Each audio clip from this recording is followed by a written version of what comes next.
నమస్తే, మీ వడ్డేపల్లి రామకృష్ణ.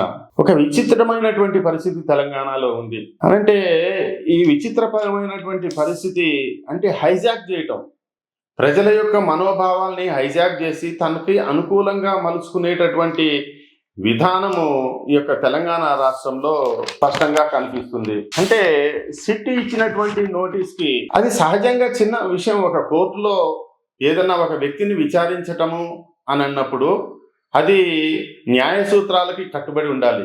కానీ పబ్లిక్ని రెచ్చగొట్టడము, వాళ్ళ యొక్క పార్టీ శ్రేణుల్ని రెచ్చగొట్టడం ఇది తీవ్రమైనటువంటి విషయం. కుట్రదారులు కబడ్దారు అని అంటారు. కుట్రదారులు ఎవరు? పాలించేటటువంటి కాంగ్రెస్ పార్టీనా? మరి అలాంటప్పుడు మీరు కూడా 10 సంవత్సరాలు బీఆర్ఎస్ పార్టీగా మీరు చేశారు కదా. ఒక న్యాయ సూత్రాలకి లోబడి సిట్టు నిర్వహించేటటువంటి ఈ యొక్క విచారణని మీరు రాజకీయం ఎలా చేస్తారు? అట్లాంటప్పుడు ప్రతి ఒక్క పౌరుడికి మీరు ఏమి సూచనలు చేస్తున్నారు? ఎలాంటి యొక్క మెసేజ్ మీరు పంపుతున్నారు?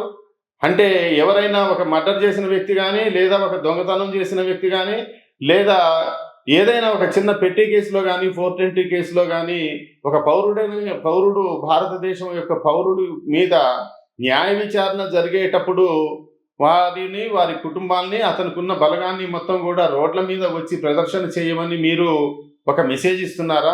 ఇది చాలా విచారకరం. కేసీఆర్ గారు, మీరు తీవ్రంగా ఆలోచించి ఇలాంటి పనికిరాని ఈ ఆగ్రహ జ్వాలలు ఎగసిపడేటట్లుగా మీరు తెలియజేయడం చాలా విచారకరం. ప్రతి గ్రామంలో, ప్రతి మండల కేంద్రంలో మీ యొక్క శ్రేణులు, మీ యొక్క తాబేదారులు, మీ యొక్క ఎక్స్ మినిస్టర్స్, ఎక్స్ ఎమ్మెల్యేస్, మీ యొక్క పార్టీ క్యాడర్ మొత్తం కూడా నిన్ను కీర్తించడంలోనే పొగిడారు. మరియు ఇది సరైనటువంటి ప్రజాస్వామ్యంలో సరైనటువంటి విధానం కాదు.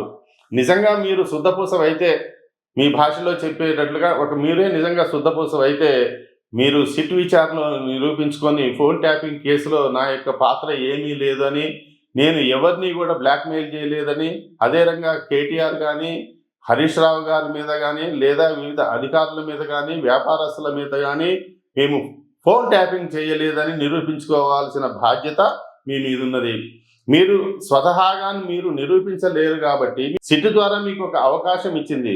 దాన్ని మీరు చేస్తే మీ యొక్క ప్రభ ఇంకా పెరుగుతుంది. నిజంగానే మీరు కుట్రదారులు కాదా అవునా అనేది సిట్ తెలుస్తుంది. దానికోసం కథం తొక్కిన తెలంగాణ, కుట్రదారులు ఖబర్దార్ అనేటువంటి నినాదంలో ప్రతి ఒక్క దొమ్మిలు చేసినట్లు, ఒక రౌడీలు కానీ దొమ్మిలు చేసినట్లుగా మీరు ప్రతి జిల్లా కేంద్రాల్లో మీ యొక్క పార్టీ క్యాడర్ని మొత్తం కూడా మోహరించి చేయటం ఇది చాలా విచారకరం. మీరు నిజంగా తప్పు చేయలేదు అని అంటే న్యాయ సూత్రాలకు లోబడి, ఈ యొక్క విచారణకి లోబడి మిమ్మల్ని మీరు నిరూపించుకోవాల్సిన అవసరం ఉన్నప్పుడు మీరు ఈ రకంగా పార్టీ శ్రేణుల్ని మీరు ఈ యొక్క ప్రజలకి కష్టం జరిగేటట్లుగా ఈ యొక్క రాస్తారోకోలు ఇవి చేయటం ఇది తగదు. మీరు కూడా విజ్ఞత కలిగినటువంటి వ్యక్తులు, మీరు కూడా దీన్ని విచారించి తక్షణం ఇట్లాంటి కథం తొక్కిన తెలంగాణ అని, కుట్రదారులు ఖబర్దారని ఇట్లాంటి ప్రోగ్రాంలు ఆపుకోవాల్సింది కదా, గర్జించటం మానుకోవాల్సిందిగా సవినయంగా తెలియజేస్తున్నాను. ఇదొక్కటే కాదు, మీరు నీటిపారుదల దాంట్లో విషయంలో కానీ, ఈ యొక్క ఫోన్ ట్యాపింగ్లో కానీ, ఈ యొక్క లిక్కర్ స్కామ్లో కానీ, వివిధ రకమైనటువంటి స్కామ్లు మిమ్మల్ని మీరు నిరూపించుకోవటానికి ఒకే ఒక వేదిక ఈ యొక్క సిట్ కానీ, ఈ యొక్క కోర్టులు. మరి మీకు కోర్టుల మీద నమ్మకం లేకపోతే మీరు ఈ ప్రజాస్వామ్యం కాదు నాది అని అనుకుంటే, ఒక ఫ్యూడల్ వ్యవస్థలో ఉన్నట్లయితే మీరు ఇలాంటివన్నీ చేయొచ్చు. చేస్తే ప్రభుత్వము, పోలీసు ఇవన్నీ కూడా మిమ్మల్ని అనగదొక్కటం ఖాయం.